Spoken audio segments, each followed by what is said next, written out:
Hey YouTube, Untamed here. So I normally don't do these types of videos, but I figured why not? Why not shake it up a little bit? So I actually just received the title to my 2021 Toyota 4Runner TRD Pro here earlier this week. So now I am actually able to sell it. And some of you are like, wait, what a minute. Haven't you had this forever? For those of you who frequent my channel, you already know the saga that ensued after I purchased it. I bought this 4Runner from Brown's Toyota out here in Maryland, Glen Burnie, Maryland.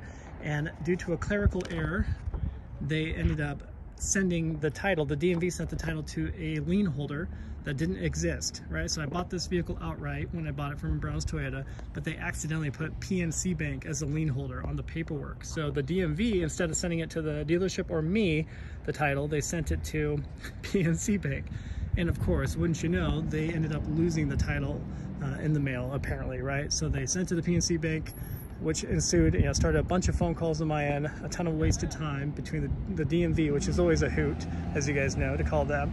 But between calling them and calling PNC Bank, asking about a title that was sent to them for a lien that they didn't even have issued, turned into quite the headache. And then PNC Bank, they said, hey, we don't even have it. We don't have a title. We never received a title from you guys, or from the bank, from the DMV. And it just turned into a big headache, a nightmare really. So over about 11 months later, I'm finally able to sell the Lunar 4Runner TRD Pro. And for some of you who frequent the channel, you know that I had a sale lined up for this back in December to the same dealership that purchased my Lunar Tundra TRD Pro.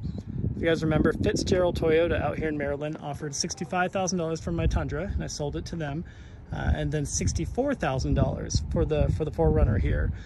Back then, this had about 3,600 miles on it. Now it has just over 5,600 miles on it. So, right around 1,800 miles more. Granted, it's a few months older at this point too. So I knew for a fact the value had gone down a little bit, and it was going to be very wishful thinking to think that I was going to get close to 64 again.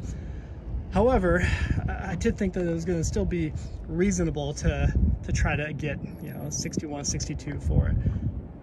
So I use Carmax as a starting point to see how much they're offering for it. Because I mean, historically, within the last year anyway, they've done a pretty good job at giving good offers, as well as Vroom.com, right?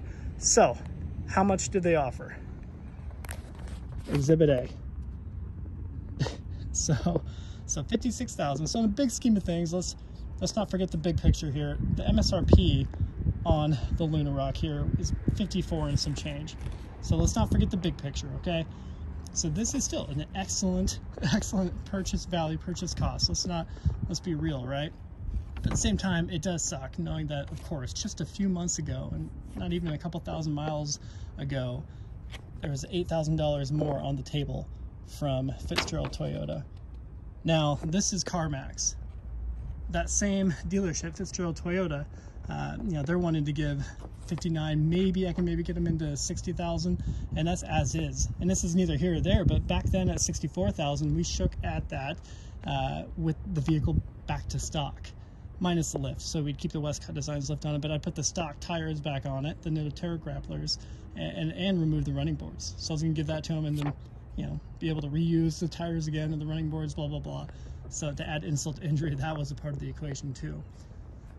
Now, I think, really the best digit I'm going to get from a dealership is going to be like that 60,000. And back when I got the $64,000, if you guys are following me, back in December, I also went to Carmax, not the same one, but one nearby, and they offered 60,000 on the dot. So kind of funny. Dealerships are offering $4,000 less than they did just 3 months ago for it, as well as Carmax, so $4,000 less, exactly. So kind of a funny little drop there between the two.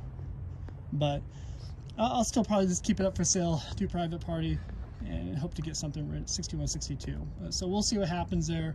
More to follow, of course, not in a huge rush, as I am daily driving this one right now, and it is a great daily driver. But I wanted to share that with you and see what your thoughts are. I'd be curious to know what you guys would do or consider doing.